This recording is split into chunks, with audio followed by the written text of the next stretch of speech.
Shalom, berjumpa kembali di dalam program DIK, Depth Insight Growth, bersama saya Pendeta Edward Taliwongso.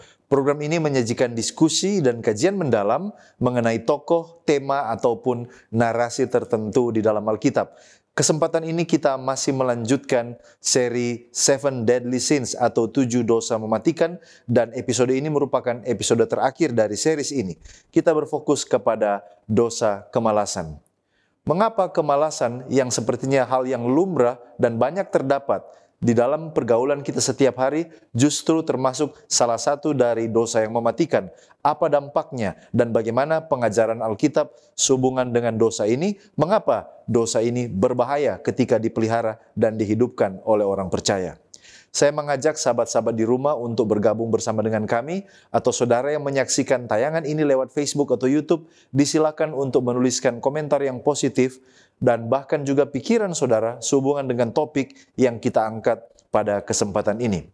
Dan untuk membahas pelajaran kita pada kesempatan ini, kami telah mengundang seorang narasumber. Narasumber kita adalah hamba Tuhan, Pendeta Douglas Parral, Magister Teologi, dan beliau telah menikah dengan Ibu Marlene Olii, dan keluarga hamba Tuhan ini diberkati Tuhan dengan 3 orang anak, yaitu Monica, Fabio, dan juga Moren. Hamba Tuhan ini menamatkan pendidikan S2 dari Universitas Kelabat pada tahun 2022. Dan sekarang ini beliau dipercayakan sebagai Sekretaris Asosiasi Kependetaan dan juga Direktur Pelayanan Pemuda Advent Daerah Misi Luwu Tanah Toraja. Telah berpengalaman di dalam pelayanan selama 22 tahun. Dengan latar belakang pendidikan dan juga pengalaman hamba Tuhan ini, saya percaya akan sangat menolong kita untuk mendalami topik yang sangat penting ini. Mari langsung kita sapa narasumber kita. Apa kabar Pendeta Douglas Parral? Kabar baik, dan lebih daripada kabar baik yang saya rasakan, kabar baik yang terindah adalah bahwa Tuhan Yesus segera datang kembali, Pak Pendeta. Amin. Terima kasih Pendeta. Saya percaya ini kali yang kedua bagi Pendeta boleh melayani bersama dengan kami di Cornelius Media. Terima kasih Pendeta sudah bergabung bersama dengan kami pada episode ini. Sahabat-sahabat di rumah, tetaplah bersama dengan kami karena setelah yang satu ini, kita akan kembali bersama dengan narasumber kita, Pendeta Douglas Parral, tetap di program DIK, Depth Insight Growth. Diskusi dan kajian mendalam mengenai tokoh, tema, atau cerita tertentu di dalam Alkitab. Memberikan motivasi dan bimbingan untuk menggunakan metode yang tepat dalam membaca Alkitab. Selalu saksikan program Depth Insight Growth setiap hari Jumat pukul 19 waktu Indonesia Tengah di YouTube channel Cornelius Media, Bridge to the Truth. Kembali lagi bersama dengan kami di dalam program DIK, Depth Insight Growth, di mana kita mempelajari Alkitab secara mendalam untuk memperluas wawasan dan mengharapkan terjadi pertumbuhan kerohanian. Sahabat-sahabat di rumah, kita akan membaca kitab suci, tetapi sebelumnya, mari kita berdoa. Bapa Tuhan kami, Allah yang kami tinggikan dan muliakan, kami mengucap syukur untuk anugerah firman-Mu sebagai penuntun di dalam kehidupan kami. Kami boleh tiba di seri yang terakhir dari 7 dosa mematikan, dan kami akan belajar, akan dipimpin, dipandu oleh hamba Tuhan, Pendeta Douglas Parral. Kiranya urapan Roh Suci Tuhan boleh menjadi bagian hamba Tuhan ini, sehingga ketika kami belajar bersama, kami memperoleh kekuatan dari sorga. Kami serahkan pembelajaran ini ke dalam tangan-Mu. Di dalam nama Yesus Kristus kami sudah berdoa. Amin. Sahabat-sahabat di rumah, kita akan membaca kitab suci. Mari saya mengajak kita bergabung di dalam pembacaan kitab suci, diambil dari Amsal pasal 6, ayatnya yang ke-6 sampai ayatnya yang ke-8. Amsal 6 ayat 6 sampai 8. Hai pemalas, pergilah kepada semut, perhatikanlah lakunya, dan jadilah bijak. Biarpun tidak ada pemimpinnya, pengaturnya atau penguasanya, ia menyediakan rotinya di musim panas dan mengumpulkan makanannya pada waktu panen. Demikianlah pembacaan kitab suci yang menjadi landasan diskusi kita dan fokus kita pada episode ini bagi sahabat-sahabat yang baru bergabung adalah dosa kemalasan. Baik, mari kita langsung kepada narasumber kita, hamba Tuhan, Pendeta Douglas Paral. Pendeta, kita akan masuk lebih dalam, tapi mungkin Pendeta boleh berbagi dulu dari segi definisi dari kemalasan ini, dari berbagai bahasa, yang mungkin Pendeta boleh uraikan bersama-sama dengan kita pada kesempatan ini. Disilakan. Baik, terima kasih Pak Pendeta untuk pertanyaannya. Namun sebelum saya memberikan jawaban terhadap pertanyaan yang diberikan, izinkan saya untuk membuat sebuah pernyataan yang penting. Mengingat kesempatan ini adalah saat terakhir kita membahas tema Seven Deadly Sin, khususnya untuk bagian kemalasan. Alkitab tidak pernah mengajarkan dikotomi ini, bahwa ada 7 dosa mematikan, yang secara otomatis seolah-olah dosa yang lainnya tidak mematikan. Alkitab mengajarkan bahwa semua dosa mematikan. Upah dosa adalah maut berdasarkan Roma 6 ayat 23. Dan dosa ialah pelanggaran terhadap hukum Allah. 1 Yohanes 3 ayat 4. Walaupun demikian, semua dosa dapat diampuni. Sekalipun dosamu merah seperti kemisi, akan menjadi putih seperti salju. Sekalipun berwarna merah seperti kain sumba, akan menjadi putih seperti bulu domba. Dan jika kita mengaku dosa kita, maka Ia adalah setia dan adil, sehingga Ia akan mengampuni segala dosa kita dan menyucikan kita dari segala kejahatan. Ini adalah kebenaran firman Tuhan. Ada pengecualian di dalam hal ini. Di dalam Matius 12 ayat 32, kecuali dosa hujat terhadap Roh Kudus tidak akan diampuni. Di dunia ini tidak, dan di dunia yang akan datang pun tidak. Memang Alkitab juga menyatakan bahwa semua kejahatan adalah dosa dalam 1 Yohanes 5:17, tetapi ada dosa yang tidak mendatangkan maut. Teks ini seolah-olah menguatkan pandangan tentang 7 dosa yang mematikan, tetapi tidak demikian sebab konteks dan pengertian dari ayat ini berbeda. Mungkin akan ada segmen khusus yang dibuat untuk membahas hal ini. Walaupun Seven Deadly Sins adalah konsep atau dikotomi buatan manusia, namun saya sangat senang Cornelius Media melalui program Depth Inside Growth membahas hal ini untuk mendudukannya pada posisi yang benar berdasarkan petunjuk Alkitab. Sebab konsep ini populer di kalangan orang Kristen. Banyak orang yang menulis tentang hal ini, bahkan ada film yang dibuat tentang Seven Deadly Sins ini. Nah, kembali pada pertanyaan, apakah definisi kemalasan dan apakah kemalasan adalah dosa? Kalau kita lihat kata kemalasan sendiri, ini merupakan sebuah kata benda. Dan kalau kita melihat ayat Alkitab di dalam Amsal 19 ayat 15, bisa dikatakan kemalasan, laziness, mendatangkan tidur nyenyak, dan orang yang lamban akan menderita lapar. Kata kemalasan di dalam ayat ini berasal dari kata Ibrani, yaitu atzla atau atzlo, yang diterjemahkan sebagai sluggishness atau laziness. Dan menurut Catherine Sunes dan Angus Stephenson dalam buku Concise Oxford English Dictionary, kata sluggish ini yang berarti berasal kata sifat, ini berarti adalah slowing moving, ya, bergerak lambat atau inaktif, ya, tidak aktif, tidak bergerak, atau lacking energy or alertness, atau kekurangan energi atau kurang waspada. Kemudian kalau kita melihat kata kerjanya, saya temukan salah satu kata kerja kemalasan di dalam Keluaran pasal 5 ayat yang ke-8. Di sana kata kerjanya adalah bermalas-malasan, dari kata Ibrani rafa, yang diterjemahkan dalam bahasa Inggris idle, yang berarti bermalas-malas, melalaikan tanggung jawab sendiri sehingga menjadi tergantung pada kemurahan hati orang lain untuk kebutuhan hidup. Ini saya lihat dari buku di International Standard Bible Encyclopedia.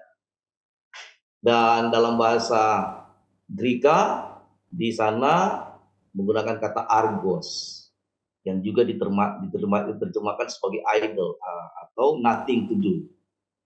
Kita bisa lihat ayat itu dalam Matius 20 ayat 3. Dan di sana firman Tuhan mengatakan kira-kira pukul 9 pagi ia keluar pula dan dilihatnya ada lagi orang-orang lain yang menganggur di pasar. Ya, yang menggunakan kata argos. Kemudian yang terakhir adalah kita lihat dari kata sifat. Kata sifatnya saya temukan ini di dalam Amsal 6 ayat 6 yang kita sudah bacakan tadi. Bisa dikatakan, hai pemalas, pergilah kepada semut, perhatikanlah lakunya dan jadilah bijak. Dari bahasa Ibrani Atzel, yang diterjemahkan dalam bahasa Inggris Lagarde. 16 kali kata ini ditemukan dalam kitab Amsal dan 1 kali dalam kitab Pengkhotbah. Saya secara pribadi sependapat dengan apa yang dikatakan oleh Bromley, bahwa dalam Perjanjian Lama, seorang pemalas adalah orang yang menghindari tindakan yang menuntut hikmat. Sebab secara semantik, pemalas adalah subkategori dari orang bodoh. Karena hikmat itu membutuhkan ketekunan pada waktu yang tepat. Dan kalau kita lihat Pengkhotbah 3 ayat 1-8, Yesaya 28 ayat 23-29, kita akan temukan ketekunan yang dimaksudkan adalah kerja keras, dan ini dihindari oleh si pemalas. Jika kita sandingkan dengan semut yang rajin, maka semut yang rajin itu bijaksana.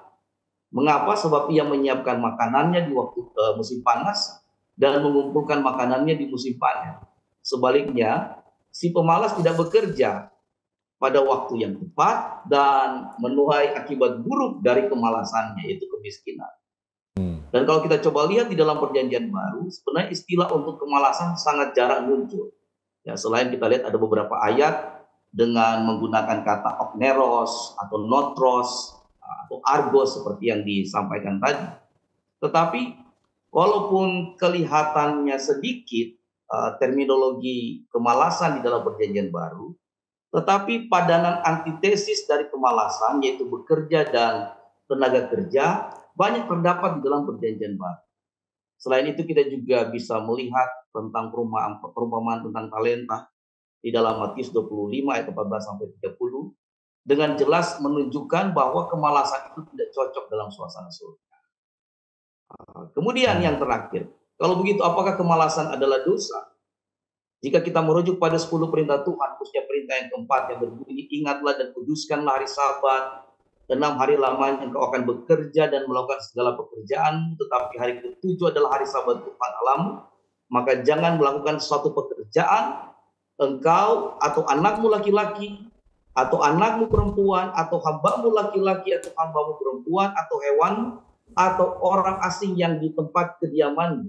Kalau kita perhatikan perintah Tuhan yang pada hukum yang keempat ini, kita melihat ada 2 perintah penting di sana. Yang pertama, bahwa 6 hari lamanya engkau akan bekerja. Dan yang kedua, hari ke-7 adalah hari Sabat Tuhan Allahmu. Maka jangan melakukan suatu pekerjaan. Dengan demikian, kemalasan adalah dosa. Sebab dosa ialah pelanggaran hukum Allah. Saat Allah memerintahkan kita untuk bekerja selama 6 hari, dan itu tidak dilakukan, maka itu adalah pelanggaran perintah Tuhan. Demikian, Pak Pendeta. Baik, terima kasih Pendeta. Luar biasa ini dari segi definisi sudah banyak membuka wawasan kita bahwa kemalasan termasuk pada subkategori dari kebodohan tadi sebagai lawan dari ketekunan seperti yang Pendeta sampaikan. Nah, pertanyaan selanjutnya, kira-kira apa sesungguhnya yang mendasari atau mendorong seseorang untuk terbabit atau jatuh di dalam dosa kemalasan ini? Kira-kira apa faktor pendorongnya yang Pendeta boleh bagikan? Baik, terima kasih Pak Pendeta. Saya mau berikan 3 hal sehubungan dengan apa yang mendasari seseorang melakukan dosa ini. Kalau kita lihat di dalam Amsal 24 ayat 30-34, di sana dikatakan orang yang malas itu tidak berakal budi. Sehingga prinsip hidupnya, kalau kita lihat di dalam Amsal 24 ayat 30-34, tidur sebentar lagi, mengantuk sebentar lagi, melipat tangan sebentar lagi untuk tinggal berbaring. Dengan kata lain, prinsip hidup dari orang yang malas adalah dia ingin agar hidupnya itu mau bersenang-senang. Ya, itulah sebabnya orang malas menurut Amsal 24 tidak berakal. Yang kedua adalah dalam Amsal 26 ayat 16. Orang malas menganggap diri lebih bijak dari orang lain. Ya, dia merasa bahwa dia lebih pandai, lebih berhikmat dari orang lain, sehingga tidak mau menerima masukan dari orang lain. Itu sebabnya di dalam bagian yang ketiga, di dalam Yesaya 28 ayat 23 sampai 39, di sana kita mendapati bahkan orang yang malas tidak mau mendengar petunjuk Tuhan. Padahal Tuhan ajaib dalam keputusan dan agung dalam kebijaksanaan. Jadi kira-kira inilah yang mendasari seseorang melakukan dosa tersebut. Demikian, Pendeta. Baik, terima kasih Pendeta. Nah, apakah ada ciri-ciri khusus di mana kita boleh menilai mungkin diri kita sendiri dan juga kita melihat orang lain yang menunjukkan bahwa seseorang itu sementara terperangkap di dalam dosa kemalasan? Ciri-cirinya bagaimana, Pendeta? Oke, terima kasih Pak Pendeta. Sebagaimana tiga jawaban yang saya berikan untuk pertanyaan yang kedua, maka untuk pertanyaan yang ketiga ini pun demikian, saya memberikan 3 jawaban. Bagaimana kita bisa melihat ciri-ciri orang yang terperangkap dalam dosa kemalasan? Atau bagaimana saya tahu, ini objektifnya adalah bagaimana saya tahu kalau saya sedang terperangkap di dalam dosa kemalasan. Yang pertama, berdasarkan Amsal 26 ayat 13. Di sana kita dapati bahwa ciri-ciri orang yang terperangkap dalam dosa kemalasan adalah suka memberi alasan. Suka memberi alasan sebab untuk menunda pekerjaan, untuk menunda kegiatan. Dalam Amsal 26 ayat 13 dikatakan, berkatalah si pemalas, ada singa di jalan, ada singa di lorong. Ya, ada saja alasan yang dibuat untuk membuat dia menunda kegiatannya atau tidak beranjak dari tempat. Kemudian yang kedua, ciri-ciri orang yang terperangkap dalam dosa tersebut adalah benci bekerja. Dalam Amsal 21 ayat 25 di sana dikatakan, si pemalas dibunuh oleh keinginannya karena tangannya enggan bekerja. Dan ciri yang ketiga adalah menyukai tidur. Di dalam Amsal 26 ayat 14, seperti pintu berputar pada engselnya, demikianlah si pemalas di tempat tidurnya. Nah, kita bisa bayangkan bagaimana engsel pintu yang tetap di tempatnya, demikian pula si pemalas. Ini ciri-ciri yang Alkitab mau katakan kepada kita sehingga kita bisa mengintrospeksi diri kita. Apakah kita masuk kategori orang malas atau tidak? Demikian Pak Pendeta. Baik, terima kasih Pendeta. Jawaban yang sangat menginspirasikan ya. Jadi yang pertama selalu mencari alasan untuk tidak melakukan kegiatan. Yang kedua membenci pekerjaan. Lalu kemudian yang ketiga seperti yang Pendeta telah sampaikan tadi ada 3 alasan. Kita boleh melihat ciri-ciri apakah kita ini adalah termasuk orang-orang yang sementara terperangkap di dalam dosa kemalasan. Terima kasih Pendeta. Puji Tuhan untuk jawaban yang telah kita dengarkan dan saya yakin kita masih terus bersemangat untuk masuk lebih dalam. Namun sebelum kita lanjutkan, kita akan mendengarkan pesan-pesan rohani berikut ini. Tetaplah bersama dengan kami.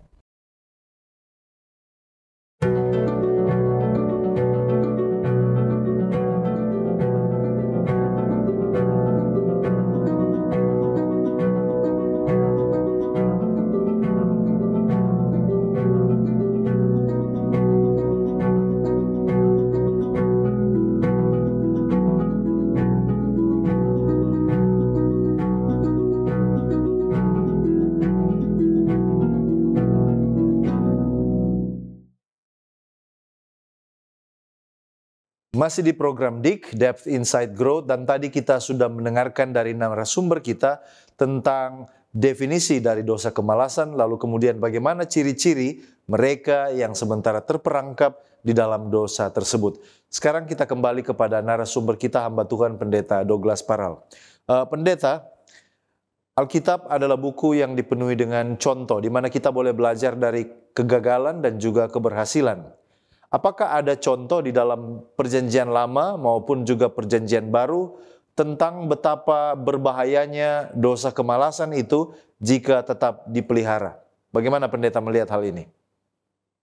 Baik, terima kasih. Kalau kita melihat di dalam 2 Samuel pasal 11, Di situ kita akan melihat kisah dari Raja Daud.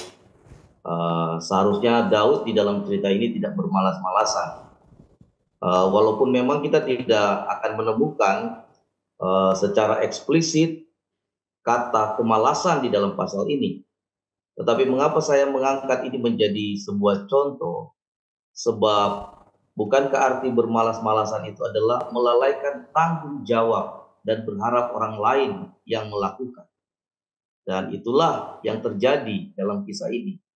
Seharusnya Daud yang berada di medan perang, memimpin pasukan bangsa Israel. Namun ia menyerahkan tanggung jawab itu kepada Yoab panglima. Nichols di dalam Bible Commentary, SDA Bible Commentary volume 2, menyatakan bahwa dikelilingi oleh buah-buah kemenangan, menerima kehormatan dan pujian dari rakyatnya sendiri dan dari bangsa-bangsa di sekitarnya. Pundi-pundinya dipenuhi dengan upeti yang mengalir masuk dari musuh yang dikalahkan. Daud menjalani kehidupan yang nyaman dan puas. Kehebatan kesuksesannya membuatnya menghadapi bahaya terbesarnya. Setan memilih saat ini untuk membawa ke atas Raja Israel satu pencobaan yang akan membuatnya sangat terhina dan dipermalukan. Daud secara tragis lupa bahwa ada musuh yang lebih besar daripada manusia. Merasa dirinya kuat dan aman melawan musuh-musuh duniawinya, dimabukkan oleh kemakmuran dan kesuksesannya saat menerima pujian dari manusia, pahlawan dan orang suci Israel yang dihormati itu lengah. Tak terasa pertahanan batin jiwanya telah melemah hingga ia menyerah pada pencobaan yang mengubah dirinya menjadi pendosa tak tahu malu. Berdasarkan kutipan ini, kita dapat bahwa bermalas-malasan adalah tindakan yang menyatakan bahwa posisi saya dalam kondisi yang lengah dan setan menggunakan kondisi ini untuk mengadakan serangan. Sebagaimana Daud menyerah pada pencobaan yang mengubah dirinya menjadi pendosa, hal yang sama pasti terjadi bagi setiap orang yang bermalas-malasan. Dari kisah ini pula, kita dapat menjawab pertanyaan sebelumnya, apa yang mendasari seseorang melakukan dosa kemalasan? Jawabannya adalah kondisi yang nyaman dan puas, menikmati kemakmuran dan kesuksesan, merasa diri kuat dan hebat, memperoleh sanjungan karena keberhasilan yang dicapai. Itu semua dapat menuntun seseorang bermalas-malasan. Artinya, kondisi dapat membuat seorang yang tadinya rajin kemudian mempraktekkan hidup bermalas-malasan. Dengan demikian, menjadi pemalas adalah sebuah proses yang dimulai dengan mempraktekkan bermalas-malasan dengan berbagai alasan. Jika ini diulang-ulangi akan menjadi kebiasaan. Kebiasaan malas yang terus dipelihara akan menjadi tabiat malas atau pemalas. Dan kita lihat akibat tindakan Daud yang bermalas-malasan itu.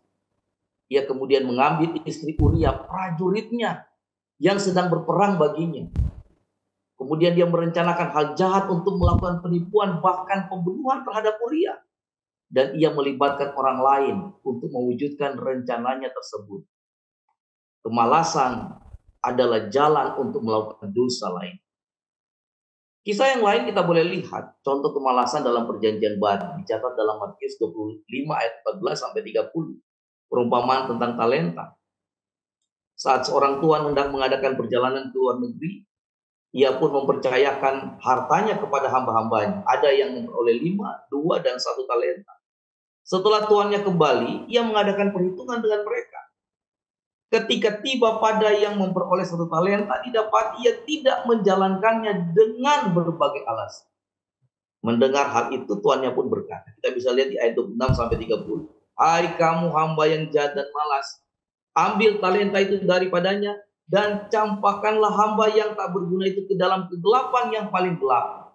Di sanalah terdapat ratap dan kertagi. Berdasarkan perumpamaan ini, Yesus menyatakan, seorang yang malas sama dengan tidak berguna. Seorang yang malas sama dengan orang yang jahat.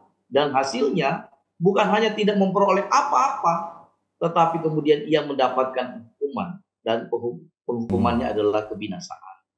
Nichols dalam buku yang sama volume 5 mengatakan, pada penghakiman terakhir yang besar, mereka yang telah melalaikan tanggung jawab akan digolongkan oleh hakim agung sebagai pelaku kejahatan. Demikian. Baik, terima kasih pendeta. Jawaban yang sudah memberikan inspirasi kepada kita, cerita dari dalam Alkitab, Perjanjian Lama maupun Perjanjian Baru. Nah pendeta, setiap dosa tentu berdampak kepada diri sendiri, hubungan kita dengan orang lain, dan juga hubungan kita dengan Tuhan. Nah ini yang akan kita dalami berikutnya. Kira-kira bagaimana dampak dosa kemalasan ini terhadap diri saya secara pribadi? Bagaimana pendeta melihat hal ini? Baik, terima kasih. Memang benar bahwa setiap dosa yang kita lakukan pertama kali itu berdampak bagi diri kita. Nah untuk dosa kemalasan sendiri paling tidak Alkitab mencatat 3 hal. Yang pertama adalah pemalas akan menjadi budak berdasarkan Amsal 12 ayat 24. Tangan orang rajin memegang kekuasaan, tetapi kemalasan mengakibatkan kerja paksa. Mengapa pemalas menjadi budak bagi orang lain? Karena dia berhutang, dia mengemis kepada orang lain. Dia membutuhkan sesuatu untuk memenuhi kebutuhan hidupnya, tetapi dia tidak memiliki apa-apa. Itu sebabnya dia mengemis, dia meminjam, dan itu menyebabkan dia menjadi hamba bagi orang lain. Yang kedua, pemalas menjadi miskin.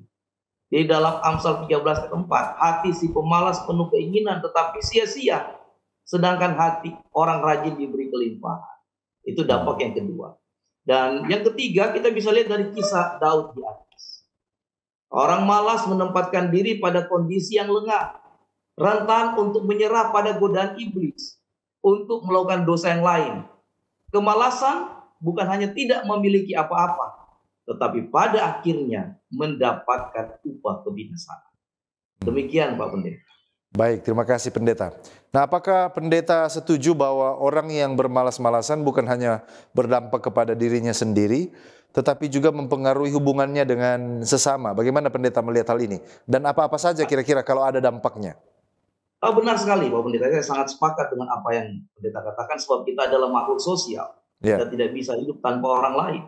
Sehingga ketika saya melakukan dosa kemalasan, itu juga pasti akan berdampak kepada orang lain, kepada orang-orang yang ada di sekitar kita. Mulai tentunya dari keluarga kita, pasangan, anak-anak, saudara, masyarakat di mana kita tinggal, teman sekerja atau teman sebangku di sekolah. Di dalam Amsal 10 ayat 26, di sana firman Tuhan mengatakan, bagaikan cuka bagi gigi dan bagaikan asap bagi mata, demikianlah pria malas bagi orang-orang yang memutuskan. Ayat ini mengatakan, siapapun yang berteman, siapapun yang mempekerjakan orang yang malas, atau siapapun yang ia wakili, bakal merasa kecewa, sakit hati, dan akan mengalami kerugian. Dan hal yang kedua, kalau kita lihat dari kembali kepada kisah Daud, dampak bagi Yoab adalah Yoab akhirnya turut berperan dalam kejahatan yang dilakukan Daud terhadap Uria. Artinya pengaruh si pemalas dapat menyeret orang lain yang berinteraksi dengannya untuk melakukan kejahatan. Demikian. Baik, terima kasih pendeta, luar biasa. Nah sekarang orang malas dan hubungannya dengan Tuhan. Kira-kira bagaimana pendeta menggambarkan dampak dari dosa kemalasan ini mempengaruhi kerohanian atau spiritual seseorang? Iya. Dan ini hal yang sangat menyedihkan. Sebab ketika kita mempraktekkan kemalasan dalam hidup kita, maka hubungan kita dengan Tuhan pasti terputus. Sebab kemalasan adalah dosa. Sebagaimana yang dikatakan dalam Yesaya 59 ayat 2, bahwa pemisah antara kamu dan Allahmu ialah segala kejahatan, dan yang membuat dia menyembunyikan diri terhadap kamu ialah segala dosamu. Ketika kita mempraktekkan kehidupan bermalas-malasan, maka pasti hubungan kita terpisah dengan Tuhan. Demikian. Ya, baik. Terima kasih pendeta. Kita sudah melihat sejauh ini dampak-dampak yang sangat merusak dari kemalasan ini, dan juga kita telah melihat tadi contoh-contoh Alkitab dari Perjanjian Lama maupun Perjanjian Baru. Kita masih akan kembali dengan pertanyaan-pertanyaan yang sifatnya lebih aplikatif.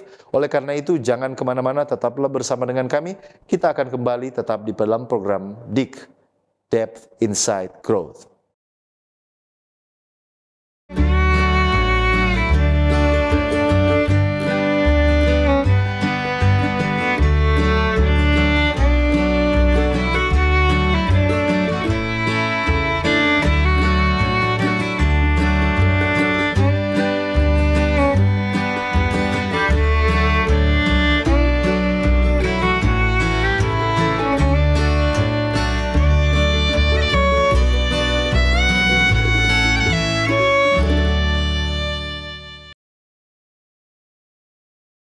Kembali lagi di dalam program DIG, Depth Insight Growth, dan bagi sahabat-sahabat yang baru bergabung, topik yang kita angkat pada kesempatan ini adalah tentang dosa kemalasan bersama dengan narasumber kita, hamba Tuhan Pendeta Douglas Parral. Tadi hamba Tuhan telah menguraikan tentang dampak dari dosa ini, baik kepada kita secara pribadi, hubungan kita dengan sesama, dan terlebih juga hubungan kita dengan Tuhan.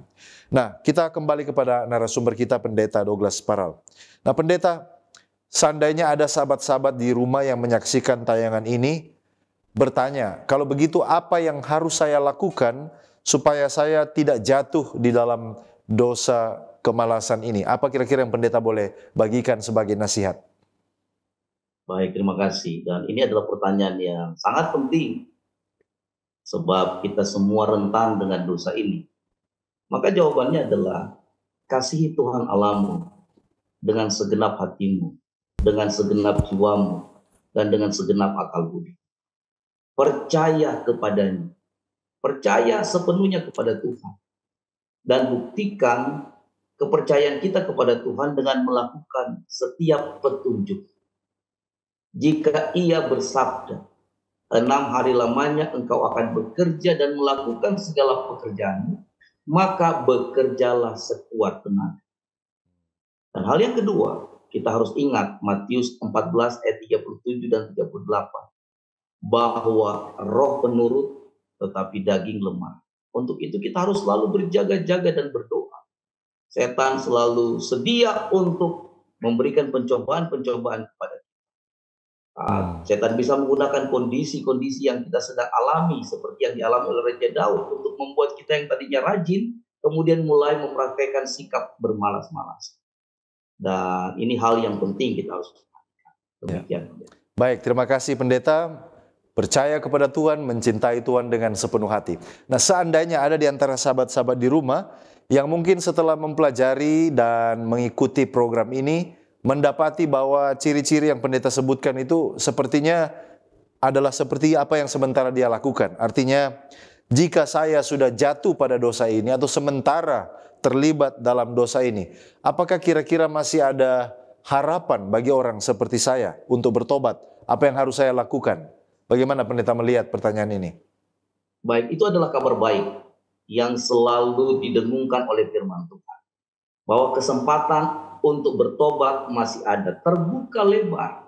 Sebab Yesus telah menjanjikan pengampunan dosa, dan bukan hanya mengampuni dosa, tetapi penyucian hidup bagi setiap orang yang mengaku kepadanya. Bagi setiap orang yang menyesali dosanya dan yang mau meninggalkan perbuatan itu. Memang pendeta tidak mudah.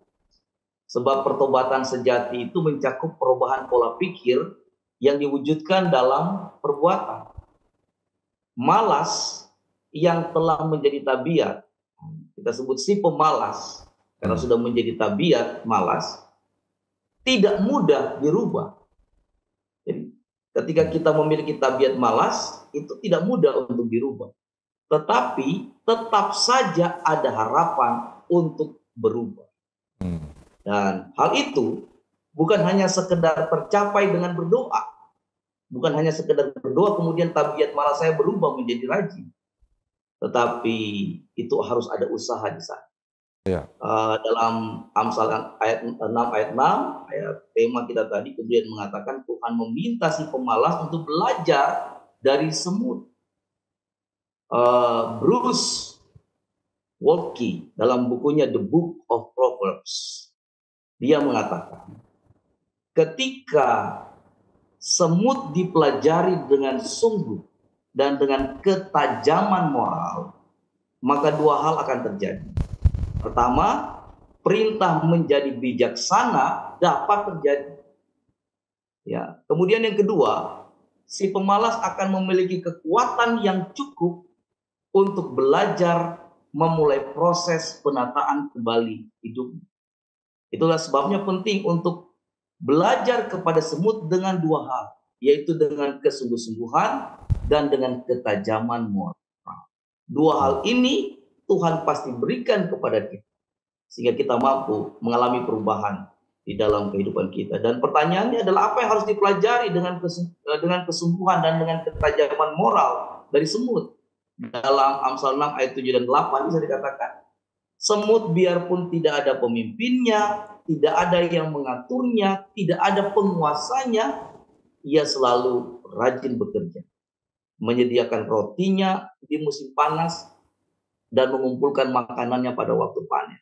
Jika ini diperhatikan dengan sungguh-sungguh, jika ini diperhatikan dengan ketajaman moral, saat Tuhan bekerja, maka yakinlah Tuhan bukan hanya sekedar mengampuni dosa kita, menyucikan kita, tapi mampu untuk berubah kita dari pemalas menjadi orang yang rajin. Demikian, Pak Pendeta. Baik, terima kasih Pendeta, luar biasa untuk jawabannya. Dan mungkinkah ada kutipan dari tulisan yang diinspirasikan sehubungan dengan dosa kemalasan ini, atau nasihat atau teguran yang mungkin Pendeta boleh bagikan dengan kita semua? Baik, terima kasih Pak Pendeta. Saya menemukan 3 kutipan dalam tulisan inspirasi. Yang pertama dalam Para Nabi dan Bapa jilid 1 halaman 156. Bisa dikatakan begini. Kemalasan adalah kutuk yang terbesar yang dapat terjadi ke atas diri manusia, karena kejahatan dan kekejaman akan mengikutinya. Perhatikan baik-baik kutipan ini, bahwa setiap orang, setiap pribadi di dalam dunia ini dapat jatuh pada kemalasan. Dan ini adalah kutuk yang terbesar, karena di belakang dari kemalasan mengikuti kejahatan dan kekejaman. Selanjutnya ia mengatakan, itu melemahkan pikiran, merusakkan pengertian, dan menjadikan merosotnya jiwa seseorang. Setan berada di tempat yang tersembunyi, siap untuk membinasakan mereka yang tidak waspada, yang waktu luangnya memberikan kepada setan kesempatan untuk menutup dirinya di bawah jubah yang menarik. Dan perhatikan, ia tidak pernah lebih berhasil, setan tidak pernah lebih berhasil selain daripada apabila ia datang kepada manusia di saat-saat ia sedang bermalas-malas. Wow. Yang kedua, di dalam membina anak yang bertanggung jawab, halaman 365, bisa dikatakan, sedikit saja anak-anak yang telah dilatih dalam kebiasaan rajin, memikirkan orang lain dan bekerja. Kemalasan, kurang berusaha adalah kutuk yang terbesar kepada anak zaman ini. Perhatikan, agar terhindar dari dosa kemalasan, para orang tua bertanggung jawab melatih anak-anak untuk rajin bekerja. Lalu kemudian kutipan yang terakhir, di dalam Kisah Para Rasul 297 dikatakan, bekerja adalah suatu berkat, bukanlah suatu kutuk. Suatu roh kelambanan merusakkan kesalehan dan menduka citakan Roh Kudus. Perhatikan baik-baik kutipan ini. Kemalasan merusak kesalehan dan mendukakan roh Allah. Itulah sebabnya tadi pertanyaan, bagaimana hubungan kita dengan Tuhan saat kita mempraktikkan dosa kemalasan? Pasti hubungan kita terputus. Demikian, Pendeta. Baik, terima kasih Pendeta sudah membuka wawasan kita dengan kutipan dari tulisan yang diinspirasikan. Sungguh sangat menarik diskusi dan pendalaman kita, dan saya percaya semua kita sangat diberkati lewat program pembelajaran firman Tuhan ini. Dan kita tiba kepada bagian rangkuman pembahasan sebagai kesimpulan atau closing statement. Adakah yang bisa Pendeta bagikan bagi kita semua yang sementara mengikuti program ini untuk kita bawa pulang? Disilakan Pendeta. Baik, terima kasih. Perhatikan, Tuhan membenci kemalasan. Itulah sebabnya dengan tegas ia bersabda dalam 2 Tesalonika 3:10. Jika seorang tidak mau bekerja, janganlah ia makan. Peran orang tua sangat penting dalam hal ini. Untuk menjadi teladan dalam kerajinan bekerja. Dan melatih anak-anak untuk berbuat demikian. Karena bekerja adalah berkat, tetapi kemalasan adalah kutuk. Setan berusaha untuk membuat setiap pribadi menjadi pemalas. Lawan usaha setan melalui bergantung sepenuhnya kepada Yesus. Yesus berkata, "Akulah pokok anggur dan kamulah ranting-rantingnya. Barang siapa tinggal di dalam aku dan aku di dalam dia, ia berbuah banyak. Sebab di luar aku kamu tidak dapat berbuat apa-apa." Yohanes 15 ayat 5. Dan ingat hal ini, bahwa perhatian utama setan adalah menjaga orang Kristen dari berdoa. Setan tidak takut seorang yang belajar Alkitab tanpa doa, bekerja tanpa doa, beragama tanpa doa. Ia menertawakan kerja keras kita. Dia mengolok-olok kebijaksanaan kita. Tetapi ingat, saat kita berdoa, setan gemetar. Jika kita memiliki roh kemalasan, yakinlah dengan pertolongan Tuhan, kita dapat berubah. Demikian. Baik, terima kasih Pendeta. Dan bolehkah Pendeta menutup diskusi kita dalam doa, mendoakan sahabat-sahabat di rumah yang mempelajari firman Tuhan ini. Disilakan.